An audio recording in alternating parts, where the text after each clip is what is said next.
मेरी बेटी सफिया जवान हो रही थी।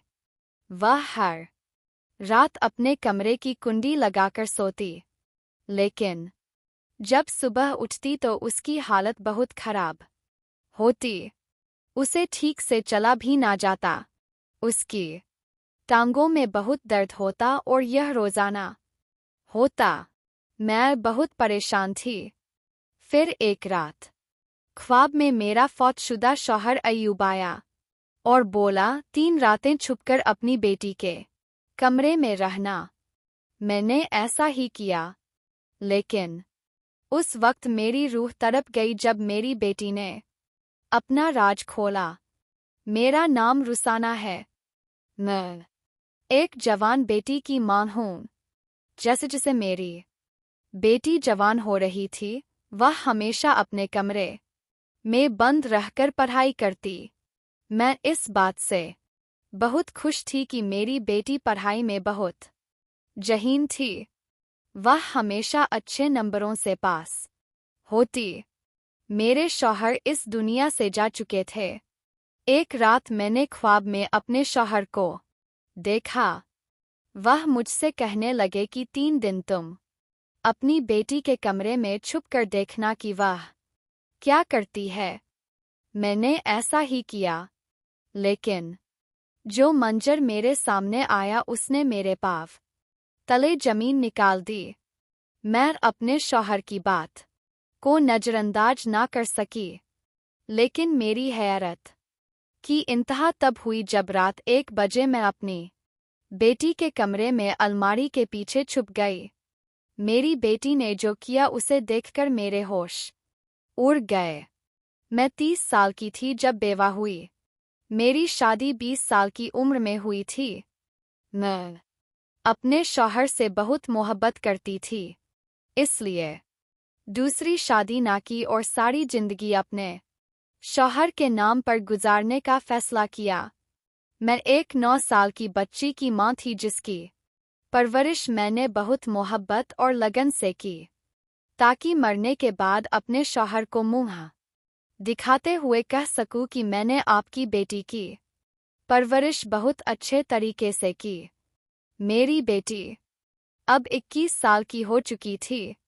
आसपास के लोग कहते कि औलाद एक ही होनी चाहिए, लेकिन अच्छी होनी चाहिए, जैसे तुम्हारी बेटी है। लोग मेरी बेटी और मेरी परवरिश की बहुत तारीफ करते। यह सुनकर मेरा सर फक्र से बुलंद हो जाता। मेरी बेटी सफिया वाकई बहुत अच्छी और ज़हीन लड़की थी। वह सारा दिन और रात पढ़ाई में मशगूल रहती, लेकिन जब वह ज़्यादा पढ़ती तो मेरे दिल में उसके लिए डर पैदा हो जाता। फिर मुझे उस राज का ख्याल आता जो मैंने उससे छुपाया था।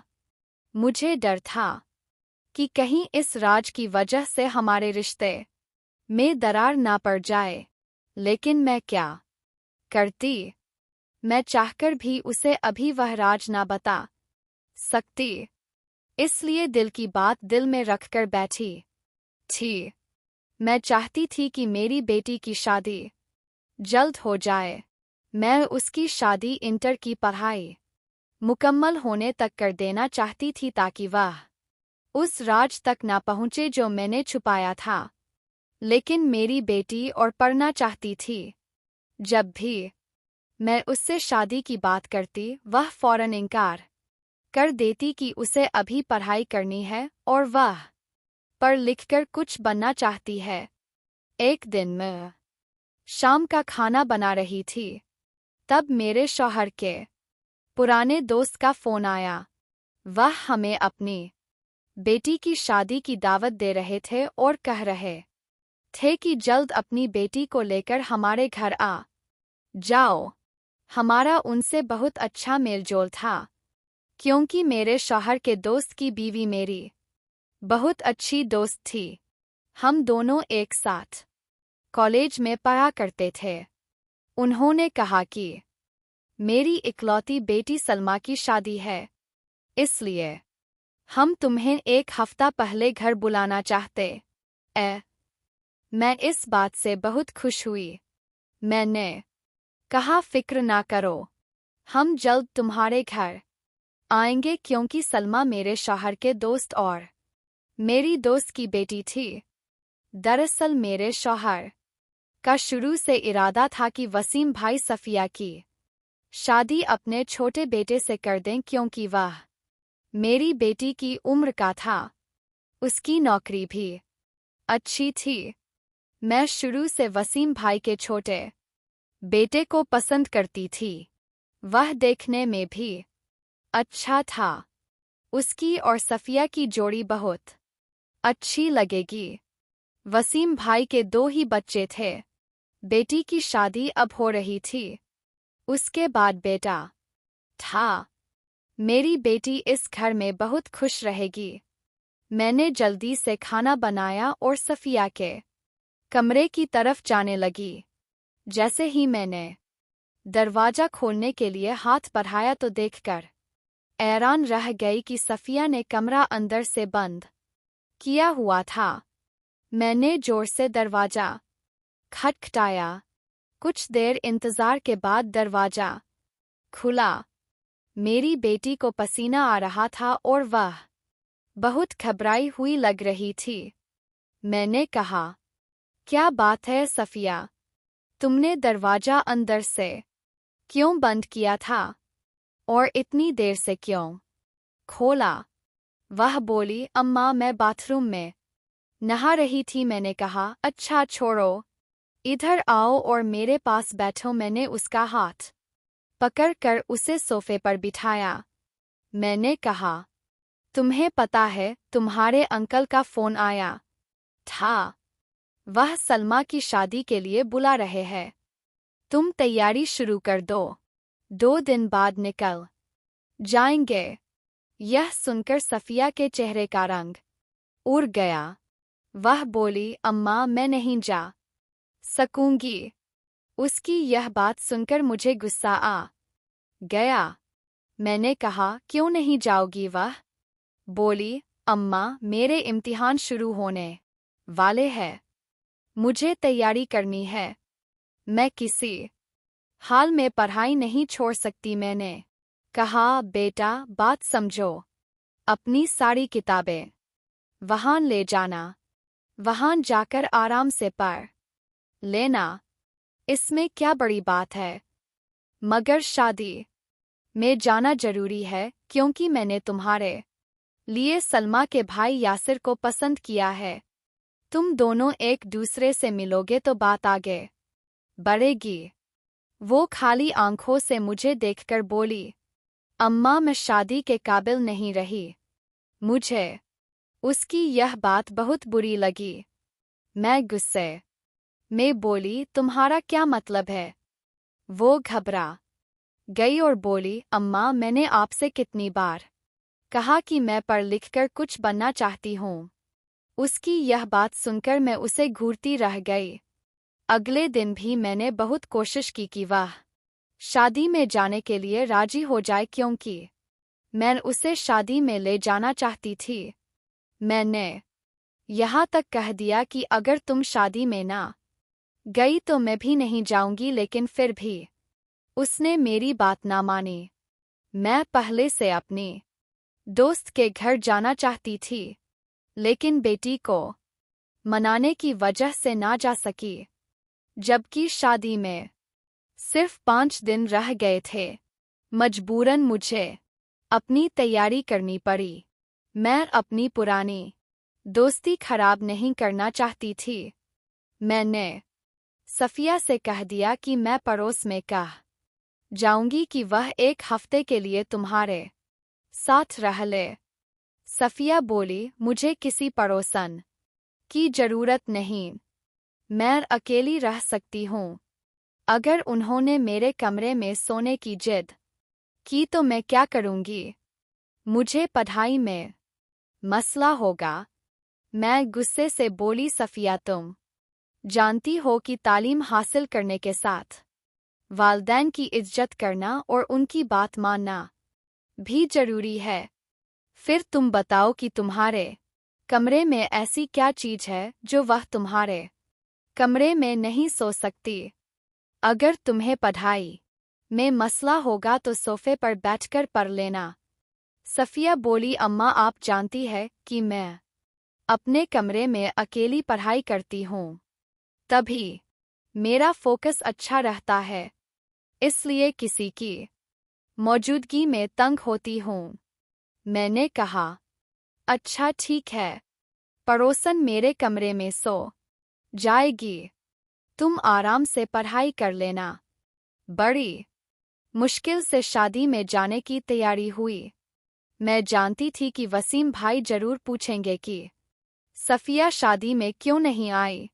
जैसे ही मैं शादी वाले घर पहुंची, वसीम भाई बोले, अरे भाभी, आप मेरी बेटी सफिया को क्यों नहीं लाई? और उनकी बात में मेरी दोस्त सानिया भी हाँ में हाँ मिलाने लगी। मैं डरते डरते बोली, मेरी बेटी पढ़ाई को लेकर बहुत सीरियस है, उसके इम्तिहान होने वाले इसलिए वह ना आ सकी। वह बोली कि इम्तिहान खत्म होने के बाद मैं अंकल और आंटी के पास चली जाऊंगी। वसीम भाई बोले, वाह यह तो बहुत अच्छी बात है। और सानिया भी बोली, रुसाना तुमने अपनी बेटी की परवरिश बहुत अच्छी की है। फिर वसीम भाई मेरी तरफ देखकर बोले, भाभी शादी वाला घर है, खुशी का मौका है, मैं चाहता हूं कि आपको एक खुशखबरी सुनाऊं। मेरी ख्वाहिश है कि अपने मरे हुए दोस्त की बेटी को अपने घर की बहू बनाऊं। अपने बेटे यासिर की बीवी के रूप में सफिया को देखना चाहता हूं। इस बात पर सानिया भी बहुत खुश हुई। उसने कहा कि जैसे ही सलमा की शादी की रस्में खत्म होंगी, मैं सफिया का रिश्ता लेकर आऊंगी। यह सुनकर मेरी आंखों में आंसू आ गए। मैंने वसीम भाई और सानिया से कहा कि तुमने मेरे दिल की बात कह दी। यह खबर सुनकर मैं बहुत खुश हूँ। वसीम भाई खुश होकर आगे बढ़ गए, लेकिन सानिया ने मुझे गले लगाया और बोली कि हमारी दोस्ती को अब हम रिश्तेदारी में बदलना चाहते हैं। इस तरह हमारी दोस्ती हमेशा कायम रहेगी। सलमा की शादी में बहुत मज़ा आया। शादी अच्छे तरीके से हो गई। शादी के बाद मैं अपने घर वापस आ गई। पड़ोसन मेरी बेटी से खुश थी, बोली कि मैंने तुम्हारी बेटी जैसी अच्छी और समझदार लड़की कहीं नहीं देखी। यह सुनकर मैं बहुत खुश हुई। मैंने पड़ोसन का शुक्रिया अदा किया कि आपने मेरी गैर मौजूदगी में मेरी बेटी का ख्याल रखा। मैंने उसे कुछ तोहफे दिए। फिर वह अपने घर चली गई। मैंने सफिया से कहा कि अंकल और आंटी ने यासिर के लिए तुम्हारा हाथ मांग लिया है। वह चाहते हैं कि तुम्हारी शादी उनके बेटे से हो। सफिया यह सुनकर खुश ना हुई। वह अजीब नज़रों से मुझे देखकर बोली, अम्मा आपने हमेशा अपने एक ही दोस्त के बारे में बताया, जबकि मेरे अब्बू के बहुत से दोस्त थे। मुझे याद है कि जब मैं छोटी थी तो हमारे घर वसीम अंकल के साथ मुनव्वर अंकल भी आया करते थे, लेकिन अब्बू की वफ़ात के बाद से मुनव्वर अंकल ने हमारे घर आना बंद कर दिया। सफिया ने मेरे जख्मों पर नमक छिड़क दिया। मैं गुस्से से बोली, हाँ, मैंने तुम्हें मुनव्वर अंकल के बारे में नहीं बताया। तुम जानती हो कि तुम्हारे अब्बू ने मुझसे लव मैरिज की थी। तुम्हारे अब्बू के खानदान वाले हमारी शादी के लिए राजी ना थे, जबकि मुनव्वर अंकल का हमारे घर बचपन से आना जाना था। हमारी शादी के कुछ महीनों पहले मुनव्वर की शादी हो गई थी। तुम्हारे अब्बू की वफ़ात के बाद उसकी बीवी ने हमारे घर में इतने फसाद किए कि मेरे ससुराल वालों ने मुझे घर से निकालना चाहा। मैं बेसहारा थी क्योंकि मेरे वालिदैन नहीं थे। किसी ने मेरी बात पर यकीन ना किया। उसकी बीवी ने मेरे ससुराल वालों के कान भर दिए। वह मेरी बात मानने को तैयार ना थे। मैं डट गई और बोली कि यह घर मेरे शौहर का मैं यहाँ से नहीं जाऊंगी। उन्होंने एड़ी चोटी का जोर लगाया, लेकिन आखिरकार मैं हिम्मत हार गई क्योंकि तुम मेरे साथ थी। जिस दिन मैं घर से निकलने लगी मैंने फैसला कर लिया कि अब हमारा उनसे कोई ताल्लुक नहीं रहेगा क्योंकि उसकी बीवी की वजह से मैं बेसहारा हो गई थी। उस वक्त तुम 3 साल की थी। मेरे ससुराल वालों ने मुझ पर गलत इल्जाम लगाए। किसके कहने पर? सिर्फ उसकी बीवी के कहने पर, जबकि मुनव्वर भाई खूब जानते थे कि मैं गलत नहीं हूँ। उसकी बीवी ने मेरे साथ यह सब इसलिए किया क्योंकि मैं बहुत खूबसूरत थी और वह नहीं थी, इसलिए वह मेरी खूबसूरती से जलती थी। उसने मेरे ससुराल वालों को अपनी तरफ कर लिया। अच्छा हुआ कि तुम्हारे चाचा ने तुम्हारा ख्याल करते हुए हमें इस घर में हिस्सा दिलवाया। उसी पैसों से हमने यह घर खरीदा। तुम्हारे दादा दादी तो वैसे भी मतलब परस्त थे। तुम्हारे अब्बू की तनख्वाह अच्छी थी। वह अपने वालिदैन को बहुत पैसे देते थे, इसलिए हम उनके लिए अच्छे थे।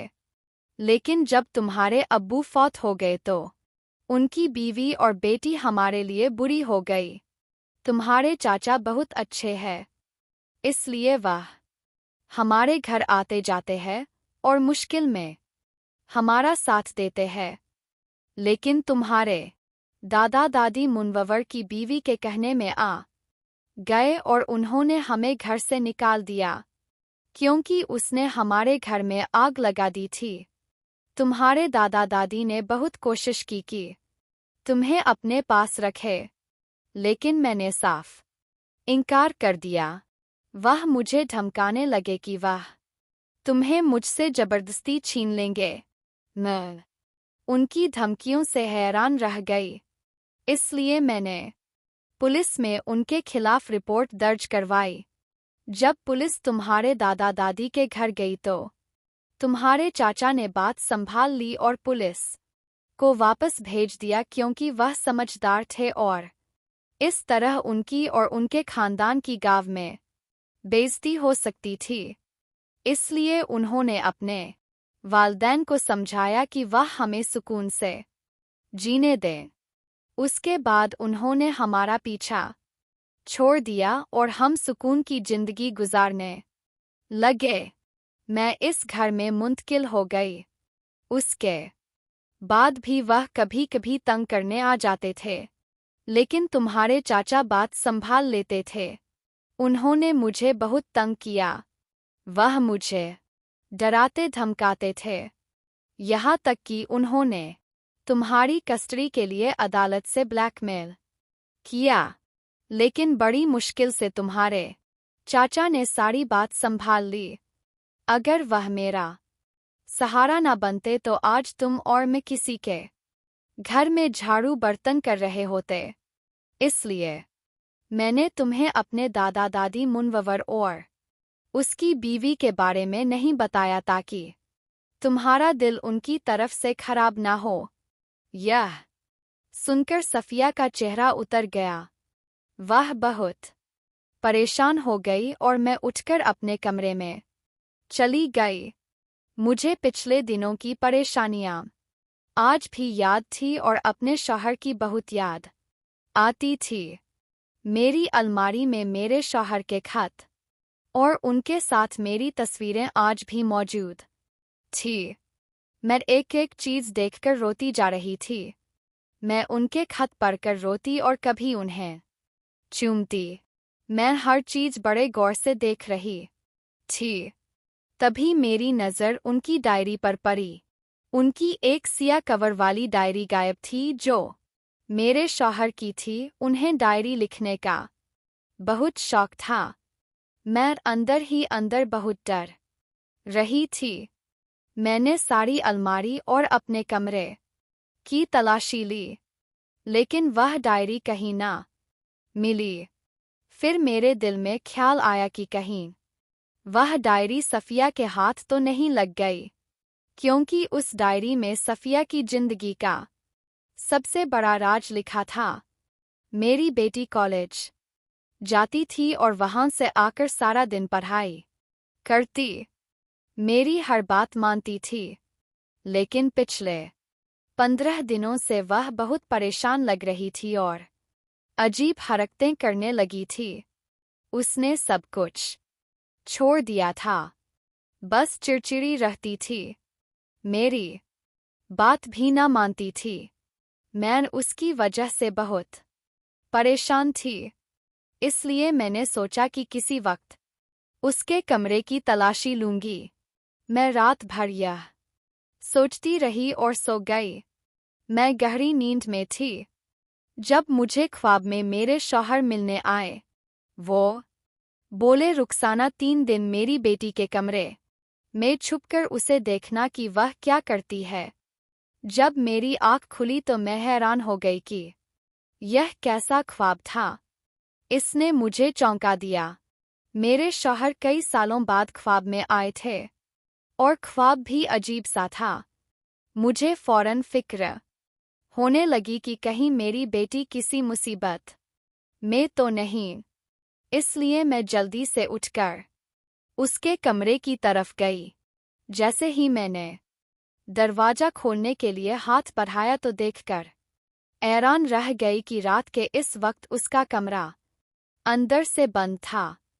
वह ऐसी अजीब हरकतें क्यों करने लगी थी? इससे पहले उसने कभी कमरा बंद नहीं किया था। सुबह मैंने सफिया से कहा, तुमने रात को दरवाजा क्यों बंद किया था? वह घबराते हुए बोली, अम्मा, क्या आप रात भर मेरी जासूसी करती है? मैंने बात हंसी में टाल दी। बोली, नहीं बेटा, रात को मुझे भर मेरी जासूसी करती है।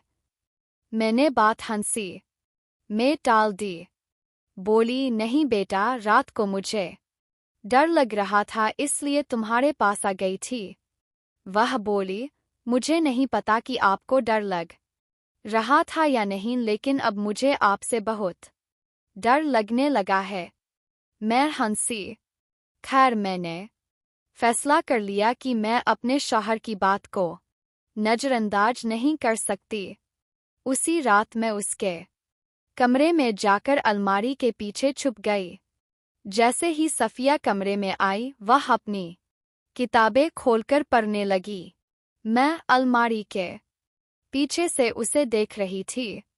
सारी रात वह पढ़ती रही। सुबह 4 बजे उसने किताबें बंद की और बिस्तर पर लेट कर सो गई। वह सुबह 8 बजे कॉलेज जाती थी, इसलिए कुछ घंटे ही सोती थी। लेकिन सारी रात कुछ भी अजीब ना हुआ। जब वह सुबह उठकर नहाने गई तो मैं जल्दी से अपने कमरे में आ गई। सारी रात खड़े रहने से मेरे पाँव में बहुत दर्द था और जिस्म टूट रहा था। मैं सोच में पड़ गई कि मैं एक बच्चे की तरह ख्वाब के पीछे क्यों पड़ गई। मैंने सोचा कि कल रात में ज्यादा घबरा गई थी, इसलिए मैंने फैसला किया कि अब रात को उसके कमरे में नहीं जाऊंगी। लेकिन जैसे ही रात हुई और मैं अपने कमरे में लेटी थी, मेरे शौहर की आवाज मेरे कानों में गूंजती रही कि सफिया के कमरे में जाओ। मैं अपने फैसले पर ज्यादा देर ना ठहर सकी, इसलिए रात होते ही मैं फिर से उसके कमरे में अलमारी के पीछे छुप गई। आज मेरी टांगों में बहुत ज्यादा दर्द था, लेकिन मैं बर्दाश्त करती रही। मैंने कभी अपने शौहर की बात नहीं टाली। वह जब जिंदा थे तो मुझसे बहुत मोहब्बत करते थे। आज मैं उनकी बात कैसे टाल सकती थी। सारी रात मैं अलमारी के पीछे खड़ी रही और सफिया पढ़ाई करती रही। एक के बाद एक किताब पढ़ती रही। इस तरह दूसरी रात भी गुजर गई। सुबह मैं अपने कमरे में आकर सोचने लगी कि शायद यह ख्वाब इसलिए आया कि मैं अपने शौहर की यादों में खोई रहती हूँ और उनकी तस्वीर बार बार देखती हूँ, इसलिए उनकी यादें मेरे दिमाग पर सवार हो गई। शायद इस ख्वाब की कोई हकीकत न हो। मैंने फैसला किया कि अब मैं इस ख्वाब की वजह से अपनी बेटी पर शक नहीं करूंगी। मैंने थोड़ा सा आराम किया और नाश्ता बनाने के लिए किचन में चली गई। नाश्ता बनाकर मैंने सोचा कि सफिया के लिए भी नाश्ता बना दूं। जैसे ही मैं उसके कमरे में नाश्ता देने गई, उसके कमरे से आती हुई आवाज मेरे कानों में पड़ी। वह रो रही थी। मैं घबरा गई कि ना जाने मेरी बेटी को क्या हो गया और वह इस तरह क्यों रो रही है। वह रोते हुए कह रही थी, मुझे आज तुम्हारी बहुत याद आई। जल्दी मेरे पास आ जाओ, मैं तुम्हारे बिना नहीं रह सकती। यह सुनकर मैं दंग रह गई। मैंने जल्दी से दरवाजा खोलने की कोशिश की तो देखकर हैरान रह गई कि कमरा अंदर से बंद था। मैंने जोर जोर से दरवाजा बजाना शुरू किया। कुछ देर बाद सफिया ने दरवाजा खोल दिया। वह बोली, अम्मा आपको क्या हो गया? आप इस तरह दरवाजा क्यों पीट रही है? मैं दरवाजा खोलने वाली थी, लेकिन आप तो कयामत की तरह दरवाजा पीट रही है। पहले तो मैंने सोचा कि उससे पूछूं कि वह किससे बात कर रही थी, लेकिन जब मैंने उसके हाथ में उसके अब्बू की तस्वीर देखी तो मैं सब कुछ समझ गई। वह शायद अपने अब्बू की याद में रो रही थी, लेकिन ना जाने क्यों मेरा दिल बहुत घबरा रहा था। मैंने कहा, यह रहा तुम्हारा नाश्ता, तुम अपने कमरे में कर लो। मैं नाश्ता लेकर आई थी। मैंने नाश्ते की ट्रे उसके हाथ में दी। उसने बिना कुछ कहे तस्वीर एक तरफ रख दी और नाश्ता करने बैठ गई। मैं बहुत परेशान और उलझन में थी। मैंने सोचा कि आज आखिरी रात है, आज भी उसके कमरे में छुप कर देख लेती हूँ। रात हुई तो मैं उसके कमरे में जाकर अलमारी के पीछे छुप गई। सफिया रोज की तरह टेबल पर बैठकर किताबें खोलकर पढ़ने लगी। वह अपनी पढ़ाई में इस कदर मशगूल थी कि कुछ ही देर गुजरी थी कि अचानक उसके कमरे की खिड़की पर दस्तक होने लगी। मैं हैरान रह गई कि इतनी रात को खिड़की पर कौन हो सकता है।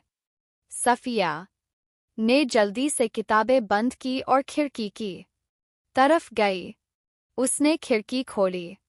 मुझे किसी के कूदने की आवाज सुनाई दी। मेरा दिल जोर जोर से धड़कने लगा। सफिया रोते हुए कहने लगी, आप इतने दिनों से क्यों नहीं आए? आप जानते कि मैं आपसे कितना प्यार करती हूँ।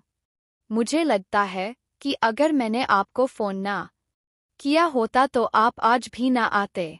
मैं आपसे एक बात बताना भूल गई। सुबह जब आपसे मेरी फोन पर बात हुई तो अचानक अम्मा आ गई। मुझे यकीन है कि अम्मा ने हमारी बातें सुन ली होंगी, इसलिए मैंने जल्दी से अब्बू की तस्वीर पकड़ ली थी ताकि अम्मा यह समझें कि मैं अब्बू की तस्वीर से बात कर रही थी। यह देखकर मैं बहुत शर्मिंदा हुई। मुझे अपनी बेटी की बातों पर हैरत हो रही थी। तभी मुझे एक लड़के की हंसने की आवाज सुनाई दी। वह हंसते हुए कहने लगा, तुम आज बाल बाल बच गई हो। मैंने तुमसे कितनी बार कहा कि मेरे साथ चलो। तुम मेरे साथ नहीं जाती और हमेशा मुझे याद करके रोती रहती हो। इससे ज्यादा मैं ना सुन सकी। मैं काफी देर से उनकी ऐसी आशिकाना बातें सुन रही थी, इसलिए मैं जल्दी से अलमारी के पीछे से निकल आई और उनके सामने जाकर खड़ी हो गई। जैसे ही उनकी नजरें मुझ पर पड़ी, उनकी आंखें फटी की फटी रह गई। वह फटी आंखों से मुझे देख रहे थे। सफिया आगे बढ़कर बोली, अम्मा, आपने यह क्या किया? आप यहाँ क्या कर रही है? आपको शर्म नहीं आती? आप ऐसी घटिया हरकत कैसे कर सकती है? मुझे अपनी बेटी पर बहुत गुस्सा आ रहा था। वो शर्मिंदा होने की बजाय उल्टा मुझ पर चढ़ दौड़ रही थी। मैं चिल्लाकर बोली, अपनी बकवास बंद करो। अगर तुमने ज्यादा बोलने की कोशिश की तो तुम्हारी जुबान खींच लूंगी। तुम्हें शर्म नहीं आती कि तुम घर में इस लड़के को बुला रही हो? यह लड़का कौन है? तुम्हें अपनी माँ से झूठ बोलते हुए और अपने अब्बू की इज्जत को खाक में मिलाते हुए शर्म नहीं आती? मैं कभी मरकर भी नहीं सोच सकती थी कि तुम इतनी गलत निकलोगी। फोन पर रो रो कर अपने आशिक को घर बुलाओगी और इस लड़के को देखो, यह बेगैरत यहाँ से भाग भी नहीं रहा। आँख से आँख मिलाकर खड़ा है। यह यही सोच रहा होगा कि बेसारा बूढ़ी औरत हमारा क्या बिगाड़ लेगी। सफिया बोली, अम्मा, यह मेरा आशिक नहीं, यह मेरा शौहर है। हम दोनों ने शादी कर ली है। यह सुनकर मेरे पाँव तले जमीन निकल गई कि मेरी बेटी यह क्या कह रही है। मैंने कहा, बेगैरत लड़की, तुम्हें यह सब करते हुए शर्म नहीं आती? यह लड़का कौन है? तुम इसे कैसे जानती हो? सफिया रोते हुए बताने लगी, हाँ अम्मा, मैं सच कह रही हूँ। यह मेरा शौहर है।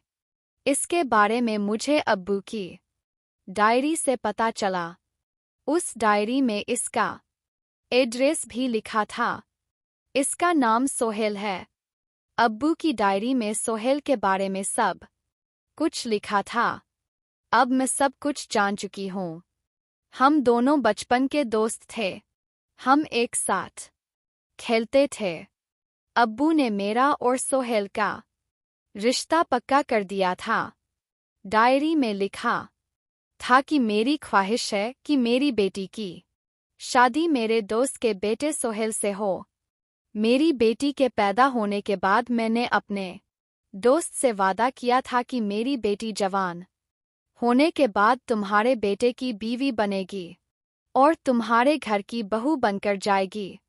उसमें मेरे लिए भी कुछ लिखा था। अब्बू ने लिखा कि सफिया, अगर मुझे कुछ हो गया तो जवान होने के बाद तुम किसी और को पसंद ना करना। जिस लड़के को मैंने तुम्हारे लिए चुना है उससे ही शादी करना। आपको जरा शर्म नहीं आई कि आपने मुझसे मेरे अब्बू के वादे के बारे में छुपाया? आपने मेरे दादा दादी को तो मुझसे छुपाया। मैं सिर्फ अपने चाचा को जानती थी और यही समझती थी कि मेरे दादा दादी इस दुनिया में नहीं है। लेकिन जब आपने मुझे दादा दादी के बारे में सब बताया तो मैं समझ गई कि इसलिए आपने मुझे उनके बारे में नहीं बताया, क्योंकि उन्होंने हमारे साथ बहुत गलत किया था। और आपने मुनव्वर अंकल की बीवी के बारे में भी बता दिया कि उसने आपके साथ बहुत बुरा किया। लेकिन आपने एक बार भी उनके बेटे सोहेल का जिक्र नहीं किया, जबकि आप मेरी शादी वसीम अंकल के बेटे यासिर से करवाना जानती थी। आपने यह सब इसलिए किया कि कहीं मुझे याद ना आ जाए कि सोहेल मेरा बचपन का दोस्त है। सोहेल की माँ ने आपके साथ जो भी किया वह पुरानी बात थी। मेरे अब्बू ने मेरा रिश्ता उसके साथ पक्का किया था और उसके अब्बू से वादा किया था, इसलिए मैं अपने अब्बू के वादे को नहीं तोड़ सकती थी। आपकी अलमारी से मुझे मेरे अब्बू के खत और उनकी डायरी मिली। मैं एक डायरी अपने पास ले आई और जब मैंने उसे पढ़ा तो उसमें यह सब लिखा था। उसी में सोहेल का एड्रेस भी था। इसलिए मैं कॉलेज के बहाने उससे मिलने गई और उसे सब कुछ बता दिया। खुशकिस्मती से मुझे वह लड़का मिल गया जिसे मेरे अब्बू ने मेरे लिए चुना था और अम्मा देखे अब हम दोनों एक है। सफिया की बातें सुनकर मैं रो पड़ी और बोली, बेटी, उन्होंने मेरे साथ बहुत गलत किया था। मैं नहीं चाहती थी कि अगर तुम्हारी शादी इस घर में हो जाए तो वह औरत तुम्हारा जीना दुश्वार कर दे, क्योंकि जिस औरत ने मुझे नहीं छोड़ा वह तुम्हारा क्या हाल करती। उसी औरत की वजह से मेरे ससुराल वालों ने मुझे घर से निकाल दिया था। मुझे डर था कि अगर अपने शौहर के वादे की लाज रखते हुए तुम्हारी शादी सोहेल से करवाई तो उसकी माँ सारी जिंदगी तुम्हें ताने देगी और तुम्हें कभी सुकून से जीने ना देगी। अगर मेरी बेटी अपनी जिंदगी में खुश ना रही तो मैं जीते जी मर जाती। मैं जानती थी कि जिस औरत ने मुझे मेरे ससुराल में नहीं टिकने दिया वह अपने घर में उसकी बेटी के साथ क्या करेगी। मेरी बातें सुनकर सफिया रो पड़ी। वह बोली, अम्मा, मुझे पता था कि आपके पास इस सब के पीछे कोई वजह होगी, क्योंकि मैंने अपनी जिंदगी के इतने सालों में आप में कोई बुराई नहीं देखी। मुझे वजह मालूम हो चुकी है, लेकिन अम्मा, मैं अपने अब्बू के वादे को पूरा करना चाहती थी। तभी मेरा दामाद सोहेल आगे बढ़ा और हाथ जोड़कर बोला, आंटी, वक्त बहुत आगे बढ़ चुका है। अब हालात पहले जैसे नहीं हैं। सब लोग अच्छे हो चुके हैं और मैं आपको बता दूं कि माँ की तबीयत इतनी खराब है कि वह बिस्तर से उठ नहीं सकती।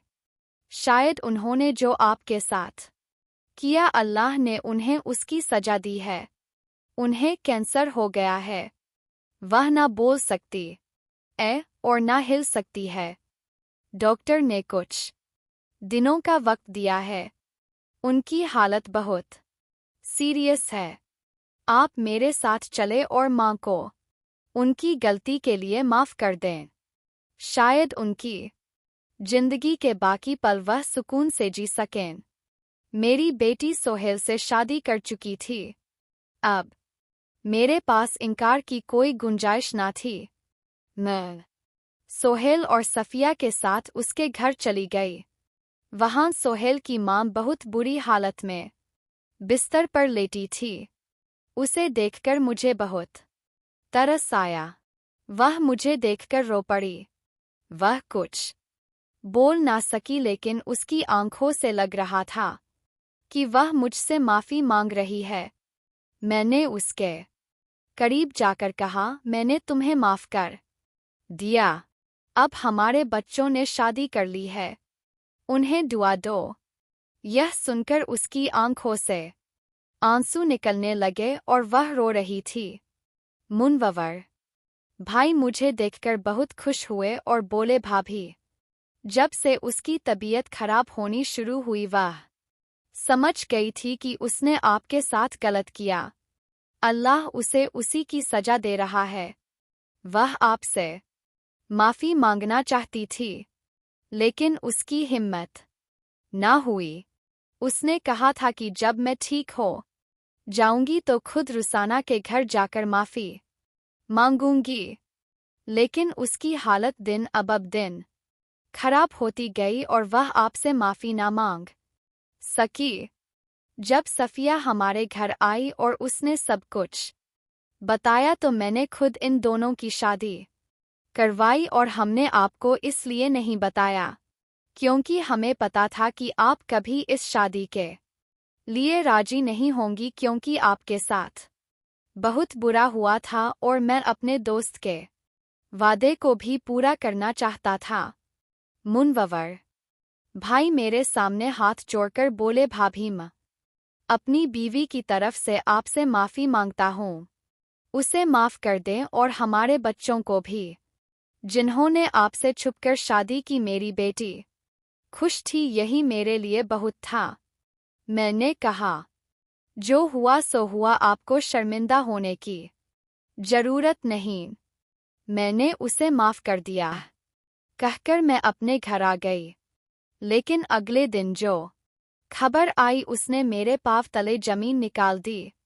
सफिया ने बताया कि उसकी सास की मौत हो गई। उसकी मौत पर मुझे बहुत अफसोस हुआ। अब मेरी बेटी अपने ससुराल में रह रही है और बहुत खुश है। इस तरह मेरे शौहर का ख्वाब भी पूरा हो गया और जिसने जो किया उसे उसकी सजा भी मिल गई। प्लीज़ मेरी वीडियो को लाइक करें और शेयर करें और मेरे चैनल को सब्सक्राइब करें। शुक्रिया। मिलते हैं अगली वीडियो में।